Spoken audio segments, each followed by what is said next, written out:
Ministria e Turizmit dhe Mjedisit ka hartuar një projekt vendim të ri që synon ngritjen e një sistemi shtetëror të dhënave për sektorin e turizmit, i cili do të përfshijë të dhënat parësore dhe dytësore, të nevojshme për zhvillimin, planifikimin dhe monitorimin e këtij sektori strategjik për vendin. Sipas projekt vendimit, i cili është publikuar në konsultimet publike, të dhënat parësore janë ato që mblidhen në mënyrë të drejtpërdrejtë nga institucionet përkatëse, ndërsa në projekt vendim thuhet se baza e të dhënave shtetërore në sistemin e të dhënave në turizëm, në vijim baza e të dhënave, përbëhet nga të dhënat mbi subjektet që ushtrojnë veprimtari si agjenci turistike, si udhërofyes turistik, struktura akomoduese, si operatori turizmi detar, të dhënat mbi subjektet që ushtrojnë veprimtari si agroturizëm dhe si operator turistik, të dhënat e ardhura nga Agjencia Kombëtare e Zonave të Mbrojtura, nga njësitë e vetëqeverisjes vendore, nga Instituti i Statistikave, nga Drejtoria e Përgjithshme e Policisë së Shtetit, si dhe nga Drejtoria e Përgjithshme e Kufirit.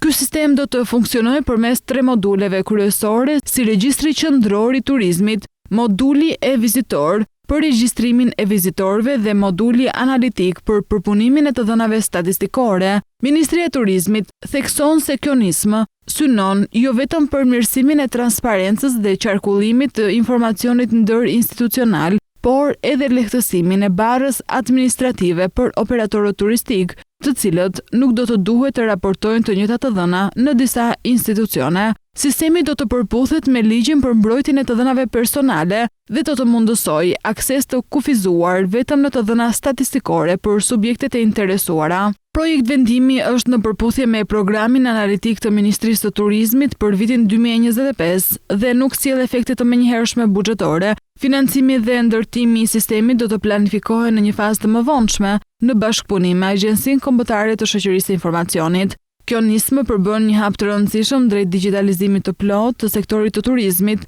duke garantuar të dhëna të sakta në kohë reale për zhvillimin e qëndrueshëm të destinacioneve turistike shqiptare.